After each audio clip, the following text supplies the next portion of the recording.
to Wild John podcast number 2. We have our first guest, Josh Mohr. Josh Mohr, tell us a little bit about yourself. Yeah, we're neighbors. Yeah. Yeah. How did we convince you to do this? I have no idea. You brought me some nice tea and coffee to try out, so that's where it all started. Sweet. Well, Josh Mohr is a professional, or was a professional longboarder, surfer, and had a very long... How long did you surf for? In your competitive career? I competed for almost 20 years. Almost 20 years. Yeah. And still surfs today. Yep. Never stopped. Can't get that out of you. Loves it, huh? Yeah, It's fun. It's a lifestyle. Sure. Once you start doing it and get as involved as we all are in it, it's hard to give it up. So. It is. It's a nice sport, though. We've seen some guys out in their 80s, 90s in Hawaii paddling in the big waves, 15-foot waves. I always tell everybody, if I can get out of bed in the morning, I'm surfing still. So yeah, that's the goal. That is the goal. Yeah, that's a good goal. Josh is actually the one who got me started surfing. Yeah. I remember that vividly. When I was, that's been 20 years ago. That's a long time. Can you believe that 20 years has gone by? That's crazy. That quickly? Wow. Crazy. Yeah. Indirectly, probably me as well. So yeah. I don't know if I would have started surfing if it wouldn't have been for us. You two weren't.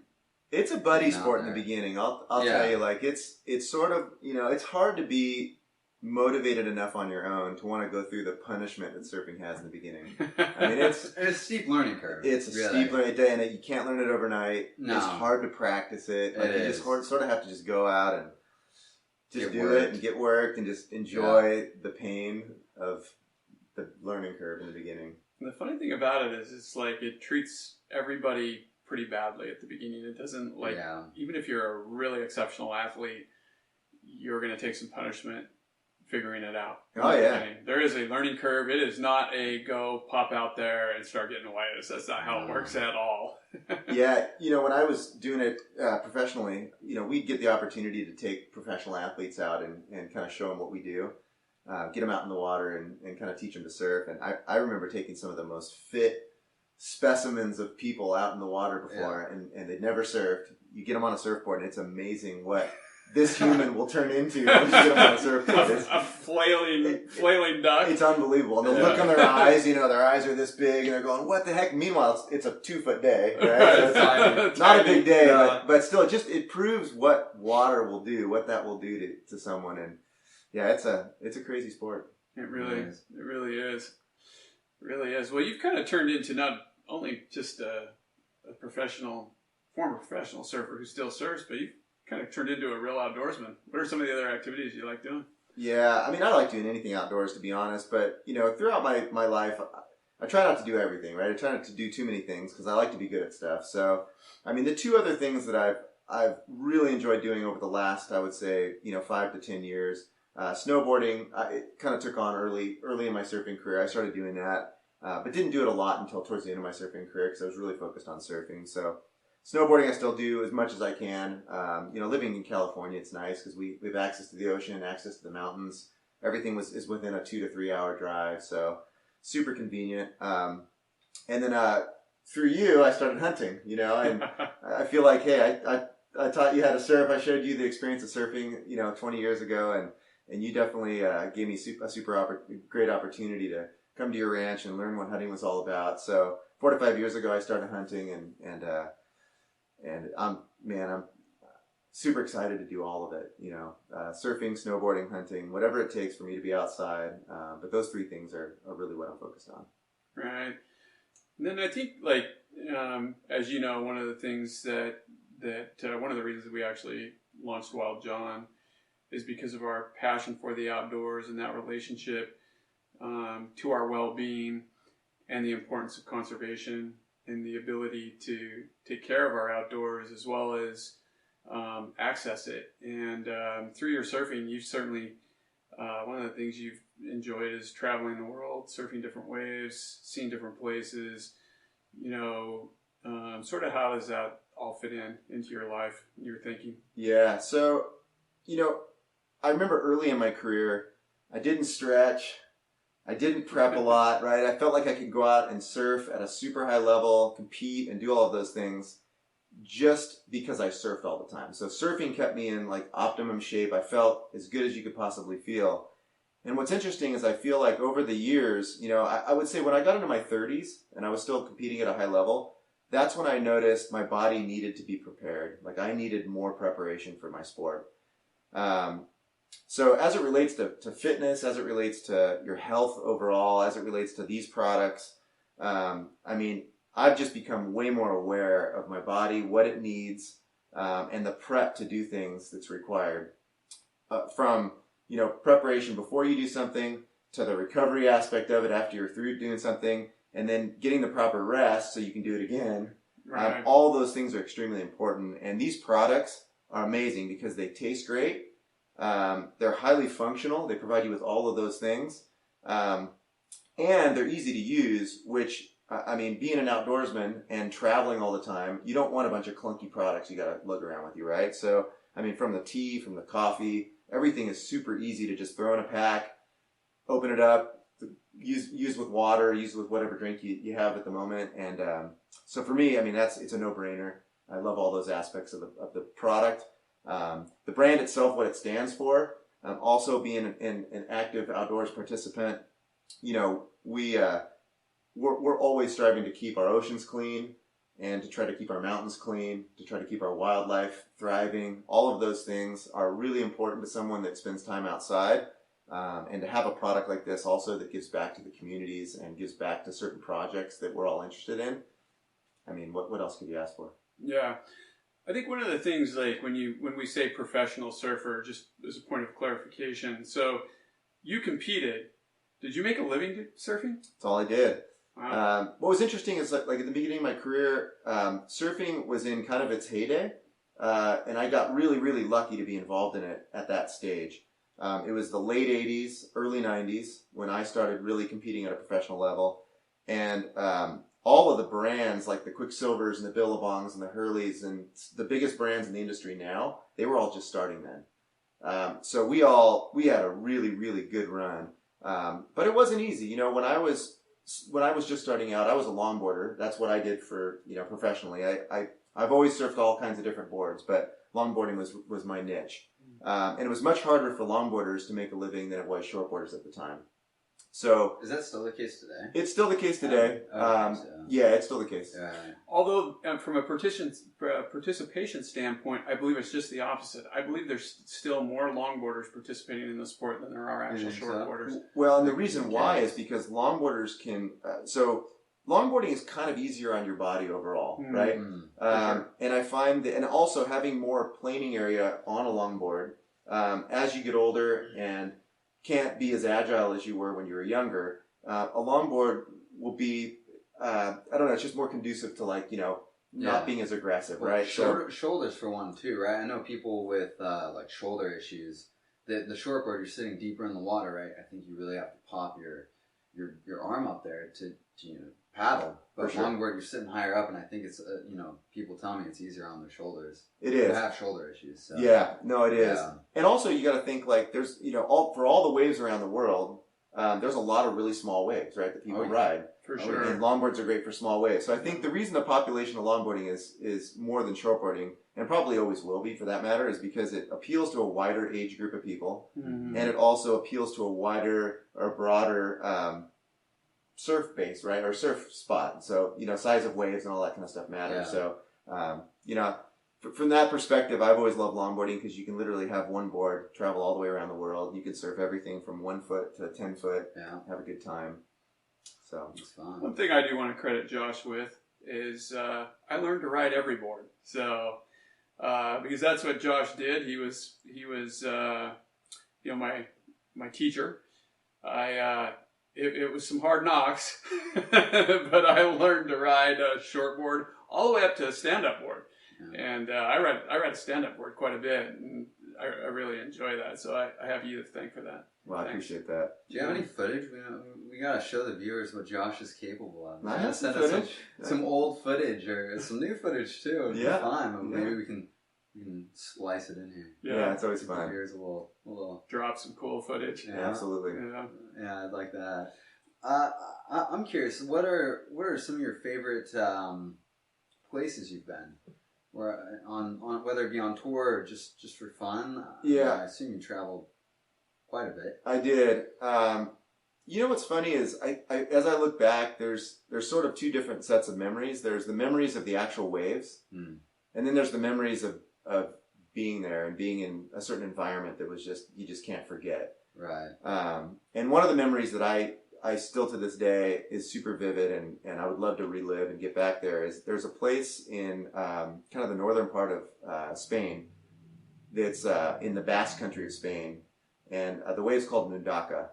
And it's a beautiful wave, beautiful setting. The people are amazing. Just the whole setting of the surf kind of culture there is really, really, really cool. That's one of my best memories of all the travels I've had is going to that location. And I've been there 2 to 3 times. And every time I was there, it was just phenomenal. So, how about the scariest wave you've ever surfed? Boy, Hawaii probably in general has given me more punishments than any other place. But also Todos Santos down in Mexico, I got that break really, really big once and really scary. It's cold water. Sharky. Yeah, it's really sharky. Sharky. And the day I surfed it, really big. There was hardly any people out, and it was just one of those days where it's just eerie, you know. Yeah. Big surf, cold water, not a lot of people around to rescue you. That was before the days of having a lot of jet skis in the water and assistance that way. We didn't have the inflatable vests that the guys are wearing today. We didn't have all the technology that will help save lives back then. So you're kind of really on your own. And I've gotten into some really scary situations for sure. That's heavy. Yeah. That's heavy. Scary. That's heavy. Well, do you want to talk about recovery a little bit in terms of take us through a day of recovery for you after you surf for however long you surf and get worked? What do you like to do? Stretch? What's your sleep schedule look like? Give us a rundown. Yeah, so I like to warm up before I do any activity. So whether it's jumping on a treadmill if I have one available, a bike, even just walking, stuff like that. I feel like just getting my muscles in motion is the key. I tend to not do a ton of stretching before I go and do an activity, but I do a lot of stretching afterwards. I prefer that too. Yeah, and I try to spread out my stretching a little bit too. I try not to do too much all in one sitting because for some reason my body just likes to kind of not have too much of one thing all at once. So I do that, and then for the most part, I try to drink a lot of water. I try to eat a lot of foods that don't weigh me down. Especially before surfing, you want to kind of feel lean out there. But the problem is with surfing, just like a lot of sports, you're out there for hours and hours sometimes. So you have to have enough fuel to be able to get through a 3 or 4 hour session, but at the same time, not feel like you're super full or not feel like you have something in your body that's weighing you down. And I think it's like that with anything. You go out in the woods and you're hiking all over the place and you're out there for, most of the day. You don't want to feel full, but at the same time, you got to have energy to get you through that. So, and that's a work in progress, by the way. There's no secret formula for me on that. I try a bunch of stuff. I try to just eat as well as I can. Try to always have snacks that are healthy. The recovery is interesting because, as you get older, the recovery is a longer period, right? So, I think when I'm doing stuff that's really strenuous, I try to just relax as much as I can, in between the activities. But I think having tools like this obviously is great. I traditionally have not used a lot of CBD products, but I'm definitely going to start with this product just because I've heard a lot of great things about CBD in general. But I think in particular, you guys have created a product that I would trust as opposed to products that I don't know much about. And I know you guys have done a lot of testing on it, so I think that's an important thing.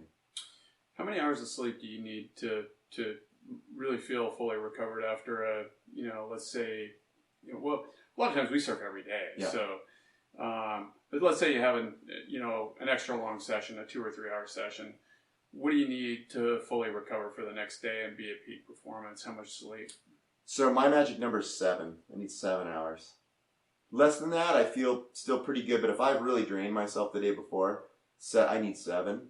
8 I'll get 8 sometimes, but I don't get 8 a lot.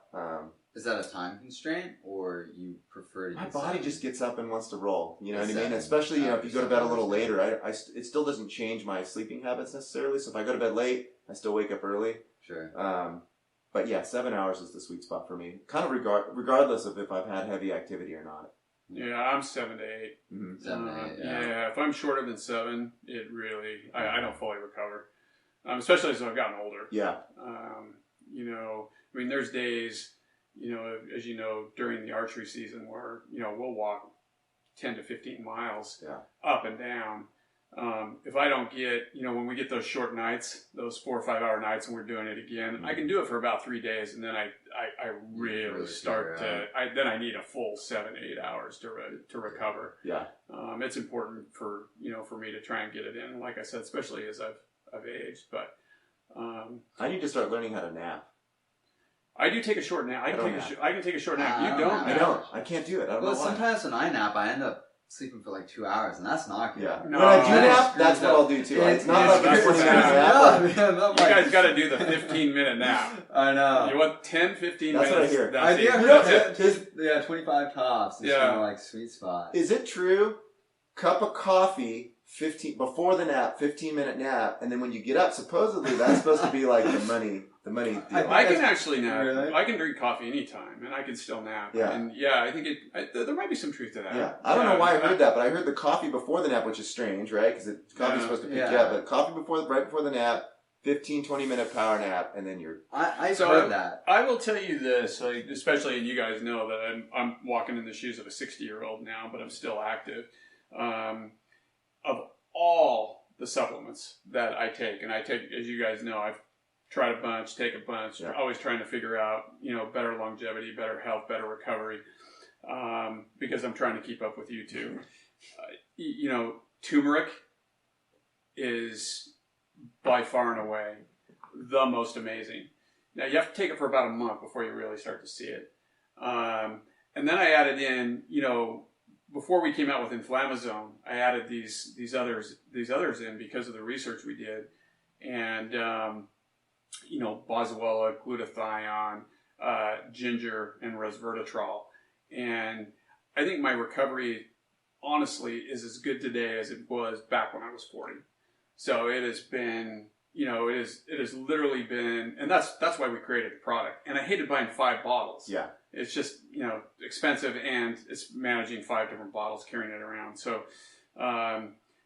this is the one thing in terms of not only recovery, but just daily life, you know, and keeping your inflammation under control. It speeds up your recovery so much. Yeah. That's why we're really super excited about Inflammasome. I know you're just starting it, but I think you're gonna the benefits. They're going to be awesome for you. Can you explain, because you've mentioned it before to me, I think it's really important though, you know, what inflammation does in the body? Well, it does a lot of things that are not good, right? It does protect you. So one of the things it does is it protects you. So it causes you to notice, you know, it can cause pain or sustained pain, which that protects you, right? If you got an injury, that protects you. But, you know, we're just like everything else. Genetically, we're predisposed to things. And some of us are gifted. And with inflammation as well. So, you know, you always hear the stories of guys that, you know, smoke cigars and cigarettes and drink booze, and they live to 100 years old. Mm-hmm. But those are rare, right? Those are the few. Most of us have inflammation issues. Our body, you know, is reacting to things that it doesn't like. And the number one source for that is foods. Yeah. We have food allergies, almost all of us. And so a lot of them we don't even recognize. And, you know, whether in sort of your second brain is your gut. So, you know, keeping inflammation down in certain areas, particularly in your gut, is really, really important for your overall health, because inflammation is a host for a lot of bad things. A lot of bad health issues can come up, especially chronic inflammation. Yeah. You don't want it present. So like I do notice a difference because we're so active. Mhm. I notice a difference taking inflammasome, because we're so active that it helps with the recovery. But if you're not active and you're taking it, you may not notice it, but it's still helping you. Sure. Because it's controlling that chronic inflammation that can be a real problem for other health issues. So that's why we're excited. That's why we're excited about the product. It applies literally to everybody, no matter what age you are. Well, if you look at turmeric, I mean, there's a lot of studies showing that it can help overall longevity, and there's 100%. A lot of emphasis on what they call blue zones, right, where you have a very, very high number of people living up into the 90s and 100 range, is higher than average. And if you look at some of those zones of the world, a lot of what they eat contains turmeric. They eat a lot of turmeric. So, and the same can be said for resveratrol as well. There's a lot of interesting studies showing that resveratrol is showing a lot of promise in terms of longevity and keeping you healthy in the long term. So, it's definitely good for inflammation, and the studies are showing that it looks promising in terms of just increasing overall health and longevity as well, which is interesting. Yeah, you'll find this interesting. So I haven't even told you this, but I kind of got on a cocktail of it's a longevity product, and it's a substrate of well, I guess it's now been classified by the FDA as a drug, but it's called NMN. Okay. And quercetin and resveratrol, and there are some really interesting studies that are starting to show that those are anti-aging. Wow. They have anti-aging properties and effects on your body. And what have I been taking, about 45 days? Pretty close. Roughly. Yeah. Roughly. And I feel fantastic. Wow. I mean, it's just crazy. So we're actually thinking about maybe creating a longevity product, an anti-aging type product. Wow. With some of those ingredients. So that's awesome. It's cool stuff. One of the things that I think is probably my favorite product from Wild John is the greens. I love the greens. They taste really good.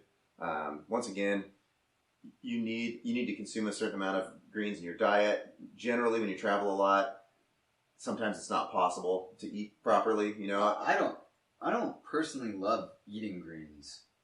I just I don't know why. I don't. In the format of a meal, right? So it's nice being able to toss, boom, scoop of greens in a smoothie in the morning. Is that what you put it in? Drink it. I like it in like smoothie. Yeah. I've drank it in water though. It's fine in water. Yeah. You take yours with water? Water. Yeah. Yeah. Not. I mean, honestly, it's just more convenience for me. I'm on the go a lot. It's super convenient. I don't make a lot of smoothies. If I did, I would definitely dump them in the smoothie. But for me, the water's easy. The water's easy. Yeah, it's good, and like I said, it tastes really good. If there was an issue with taste, because I've had other green products, I've tried other green products. Right. It's just you can't almost have it in water. It's almost unbearable, right? And this drink's easy. Yeah. Which I think is really important for our usage, just because once again you're in the mountains. Mm-hmm. I mean, you always have water available to you. Generally, you don't have a blender and other things. I mean, some guys might in their RVs, but it's a little fancy. The way we do it, it's kind of down and dirty. So, I think it's a great product. I've drank a lot of the coffee. I've drank a lot of the tea is great too. I'm excited to use the CBD, and I'm excited definitely for the inflammasome. I think you're gonna like it. I think you're gonna like it a lot. Yeah, for sure. Longevity it's a really important thing, even for younger people. You know, taking care of yourself early gives you a better chance. Well, and the thing I can't even believe I'm at the age I am now, but one of the things you realize is that as long as you can do what you want to do, you don't feel old. And what's the value of that? Yeah, I think the important thing for young people though is you don't feel like you need it or need to focus on it when you're young. But boy, if you could learn those lifestyle habits when you're young, it's going to make things much easier as you get older. And once again, being fit and doing the things we do, it has to be a lifestyle. It has to be something you just do every single day. Because if it's not, you can't just prepare for a big hunt 2 days before. You can't prepare to go and surf 20-foot waves 2 days before. It has to be something you do year round. Your body has to be just ready for it all the time, no matter when it is. And I think, once again, young people can learn from this, even if they don't feel like their body needs it. I will say this, there's so many studies now that the value of exercise on a daily basis is just unparalleled. And whether it's fighting disease, whether it's longevity, it is more important than any other thing we can do. And it doesn't have to be crazy. I mean, it can be like a walk for a half hour, for sure. But you both know that I'm really dedicated to doing something every single day. Yeah. And even on days where my schedule's super tight, I'll throw in a half hour, walk on the treadmill. Yeah. And then it's like you say, you're ready. You're ready to do, we stay fit year round, so we can go do what we want to do. Mm-hmm. And that's really important. It's important to me, and it increases the value of your lifestyle. It does. Your life, because you don't have to say no. Well, that's the point I was going to bring up as you were talking is you've always talked about 2 a day, right? Like I've heard you mentioning that for 15 years. It's just 2 a day. Do something 2 a day, 2 times a day. Yep. But also I've heard you mention many times is you just want to be ready all the time, right? You want to always be able to say yes if an opportunity comes. 100%. And I've felt what it's like to have an opportunity in front of you and have to say no because you don't feel you're ready for it. And that's a terrible feeling, especially as you get older, right? Especially as you feel like, man, I'm getting older. I still want to do all these things that require, me to be athletic. So I'm going to put myself in as good a position as I can, and I'm always going to be ready for stuff so that when that opportunity comes, I can say yes. Invaluable. Yeah. Yeah. Yeah. Especially, with our kids and, with Dylan, I don't ever want, he goes, hey, Dad, I want to go surf. I don't ever want to have to say no. Totally. You hit me up, Yeah. We're working, we get a break, waves are firing. I don't want to say no. For sure. So, it's your point's well taken. It's awesome to live like that. Yeah. Well, you're setting a really good example for your kids and for your family, and what you're doing, and it's awesome. These products are great, and it's great that you're able to combine, your love for the outdoors with a business enterprise. I mean, that's kind of what it's all about, because it enables you to participate in it that much more when you have some, business-related thing that you're working on within the community that you want to be a part of. So, no, we appreciate that. And conservation, too. I mean, that's a big part of this company as well. And well, that's the purpose behind it, if you think about it, right? Like, it's one thing to create the product. You have to have a great product to sell and to use. But the purpose behind the conservation thing, the conservation is, it allows us to go out and do what we do, right? Oh, if our oceans get too dirty, we're not going to be able to surf. If we keep building to the point and cutting down forests and doing, eliminating wildlife habitat, we're not going to be able to hunt. And even if we do, maybe there's some people that can still hunt, but it's going to be so limited at that point. Yeah. The access is already getting limited. It's already getting limited. It is limited. Yep. To some extent. Yeah, we won't talk about the Idaho draw December 1st, but no, it's disaster. It is. It's crazy, and you know what? For people that are just starting hunting, it's confusing. It's hard to get access already, right? It's hard to participate in it because it's there's so many hunters and so many people and so limited to so few tags. So yeah, there's definitely a need to do what you guys are doing, and I hope more people realize the value in doing this. And once again, it's so for me, I grew up here in Orange County, in the city, basically. When I started hunting and when I started going to your ranch, which is actually well before I started hunting, you really don't understand that lifestyle growing up here.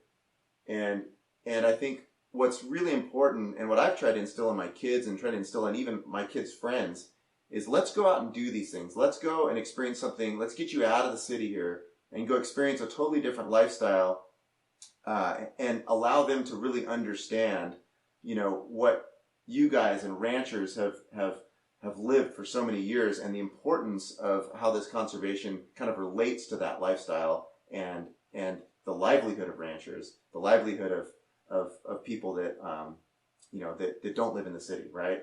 I just think it's really, really important, and I'd love to share that more and more with people that are here, because, like I said, when you grow up in this bubble, you're just not used to thinking about those things.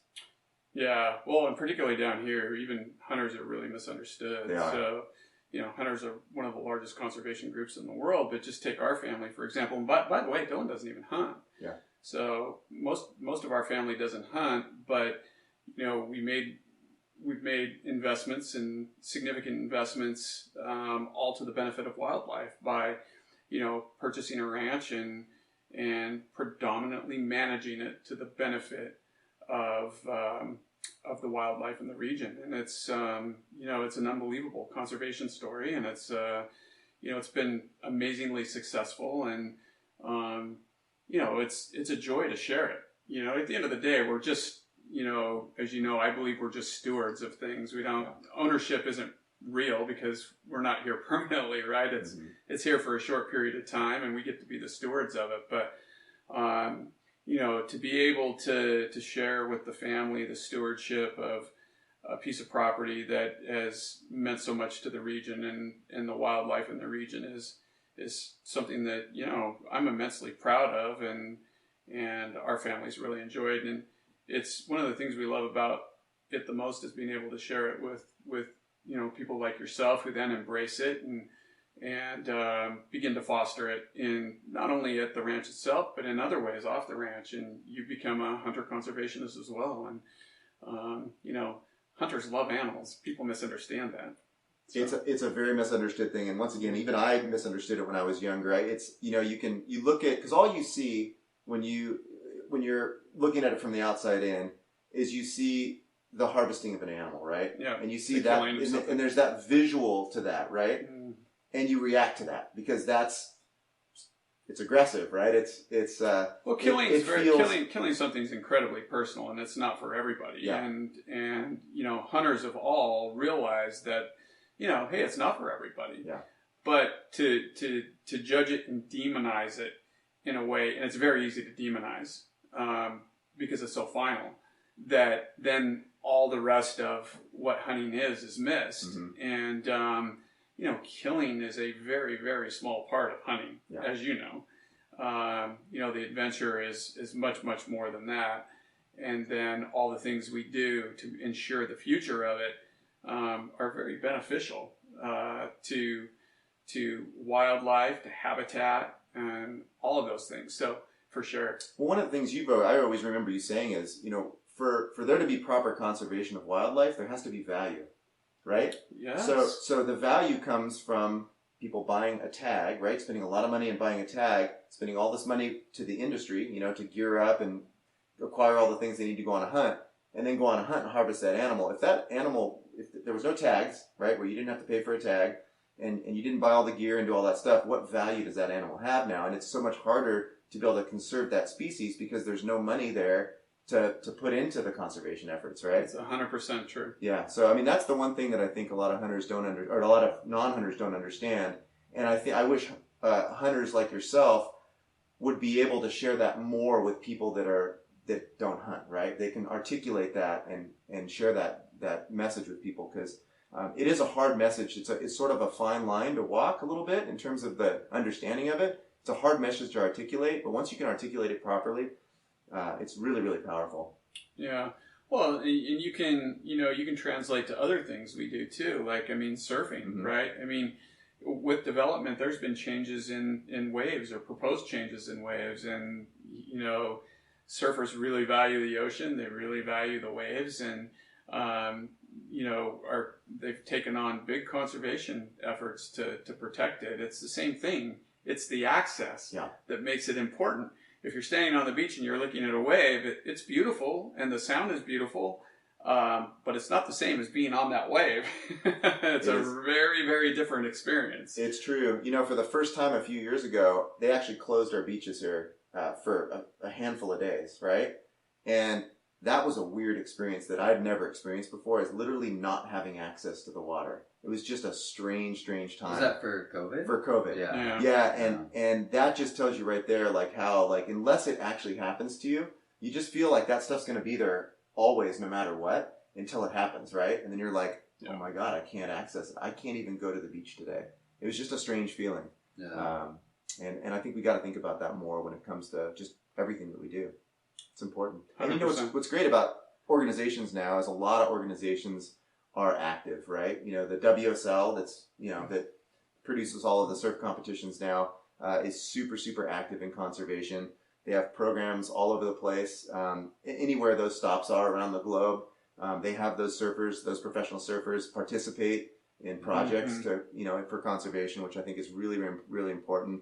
And I see more brands now, putting their money into great places like that. So it's really nice to see. Well, we all got to do it, because the reality is, and you both said it earlier, our natural resources are under tremendous pressure. And the media doesn't always capture it the right way. They tend to get into the buzzwords like, global warming, etc. Yeah. Our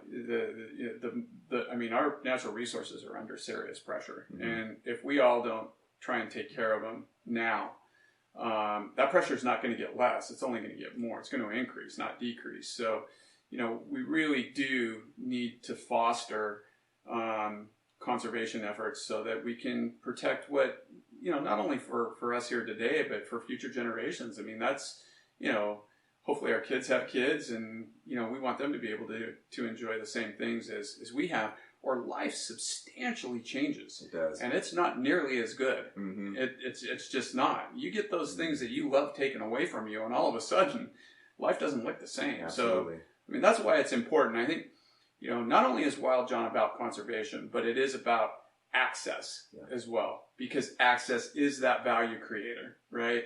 It's if we can participate in it and value it, if you can no longer climb a rock, Dylan obviously likes to climb. If you can't climb that rock anymore, well, all of a sudden the rock has less value. Mm-hmm. And so access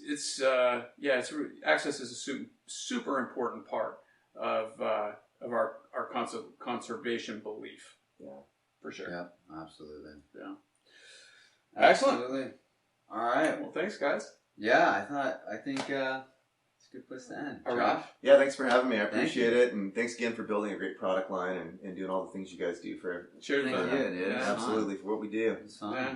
Thanks for the friendship. Thanks for getting us in the water. Absolutely. Oh, yeah. More of it, right? Oh my gosh, we love it. Yeah, there's nothing like the ocean. Yeah, it is an unbelievable place. It is. Yeah. All right. Cheers. Thanks.